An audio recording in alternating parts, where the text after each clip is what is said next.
நீங்கள் இணைந்திருப்பது இலங்கையின் முதற்தர செய்தி வழங்குனர் நியூஸ் ஃபர்ஸ்டின் பிரதான செய்திகளோடு. இன்னும் சில உள்நாட்டுச் செய்திகள். பாரிய ஊழல் மோசடிகளை விசாரணை செய்வதற்காக ஸ்தாபிக்கப்பட்ட ஜனாதிபதி விசாரணை ஆணைக்குழுவிற்கு எதிராக முன்னாள் ஜனாதிபதி மஹிந்த ராஜபக்சவின் சட்டத்தரணிகளினால் முன்வைக்கப்பட்ட ஆட்சேபனையை ஏற்றுக்கொள்ள முடியாது என ஆணைக்குழு இன்று அறிவித்துள்ளது. முன்னாள் ஜனாதிபதி மஹிந்த ராஜபக்ச உள்ளிட்ட அமைச்சர் சுசில் பிரேமஜாந்த, முன்னாள் ஜனாதிபதி செயலாளர் லலித் வீரதுங்க மற்றும் ஊடக அமைச்சின் முன்னாள் செயலாளர் சரித்த ஹேராத் ஆகியோரும் இன்று ஆணைக்குழு முன் ஆஜராகியிருந்தனர். கொழும்பு பண்டாநாயக்க ஞாபகார்த்த சர்வதேச மாநாட்டு மண்டபத்தில் ஜனாதிபதி ஆணைக்குழு விசாரணைகள் இரண்டாவது நாளாகவும் இன்று முன்னெடுக்கப்பட்டது.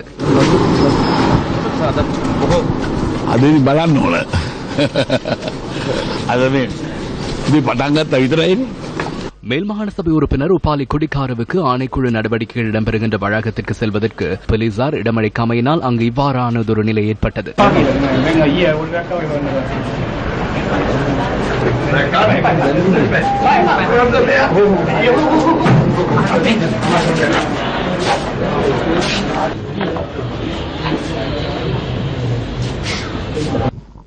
கடந்த ஜனாதிபதி தேர்தலின் போது சுயாதீன தொலைக்காட்சியில் ஒளிபரப்பான மஹிந்த ராஜபக்சவின் விளம்பரங்களுக்கான 200 மில்லியனுக்கும் அதிகமான பணத்தை செலுத்தாமை தொடர்பில் ஆணைக்குழுவில் விசாரணைகள் முன்னெடுக்கப்படுகின்றன.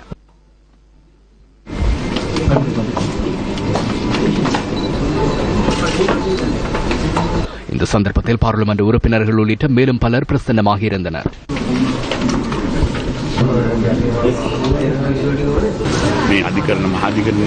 மேல் நீதிமன்ற நீதியரசர்கள் என்ற வகையில் இந்த ஆணைக்குழுவில் இருக்க முடியாது என்றும், அதேபோன்று பாதிக்கப்பட்ட தரப்பு என்ற வகையில் மைத்ரிபால சிறிசேன தொடரப்பட்டுள்ளமையினால் அவரினால் ஸ்தாபிக்கப்பட்ட இந்த ஆணைக்குழு தொடர்பில் ஆட்சேபனையை தெரிவித்தோம். ஏனென்றால் இது அவரை ஸ்தாபித்து அவரினாலேயே வழக்கு விசாரணை செய்கின்ற நிலையை காணப்படுகிறது. இவை இரண்டையும் நிராகரித்துள்ளனர். நாம் மேன்முறையீடு செல்லும் உரிமையும் வைத்துக் கொண்டனர். நான் உங்களுக்கு கூறினேன், நீங்கள் ஒளிபரப்பாது வெட்டுகிறீர்கள். நான் நேற்று பதிலளித்தேன், அதனை நீங்கள் போடவில்லை. ஊடகத்திற்கு அடக்குமுறை காணப்படுகிறது. அவற்றை கூறினால் நீங்கள் போடுவதில்லை. ஆகவே அதனை கூறாதிருப்பது உங்கள் நிறுவனத்துக்கு சிறந்தது.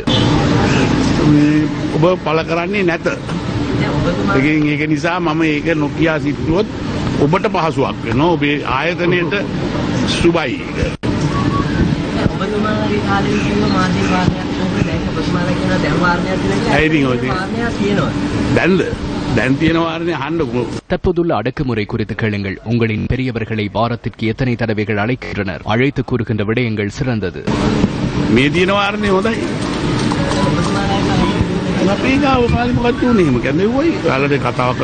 எமது காலத்தில் என்ன இருந்தது? அழைத்து உரையாற்றுவோம். எங்களை போன்று எமக்கு யாரும் அடிக்கவில்லை. எந்த ஒரு நிறுவனத்துக்கு முகத்தை காட்ட முடியும், பிடித்துக் கொண்டிருப்பதை பார்க்க முடியும். அதற்கு எதிராக நாம் கருத்து தெரிவித்தோமா? அவ்வாறு கதைத்து இதனை போடுங்கள், தலைப்புச் செய்தியை போடுங்கள் என்று எப்போதும் கூறியதில்லை. குறிப்பாக அன்றிருந்த சுதந்திரம் என்று கிடையாது. இன்று கதைப்பதற்கான சுதந்திரம் கிடையாது. அவர்களுக்கு வேண்டியதை கூற முடியும், ஆனால் எம்மால் ஒன்றும் கூற முடியாது.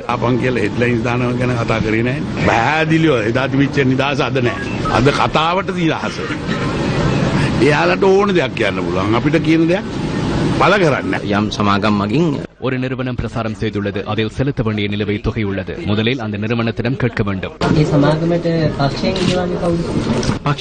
கட்சியில் யாரும் செலுத்தவில்லை. முற்பணத்தை கூட வழங்க அனுசரணையாளர்கள் முன் வருவார்கள். அவர்கள் நிதி வழங்குவார்கள். அவற்றை குழுக்களூடாக வழங்குவார்கள்.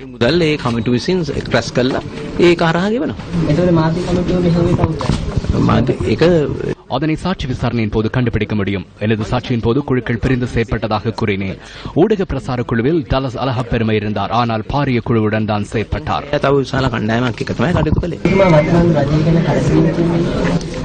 இல்லை, எனக்கு யார் தொடர்பிலும் விரக்தி இல்லை. கொடுத்த வேலையை செய்கிறேன்.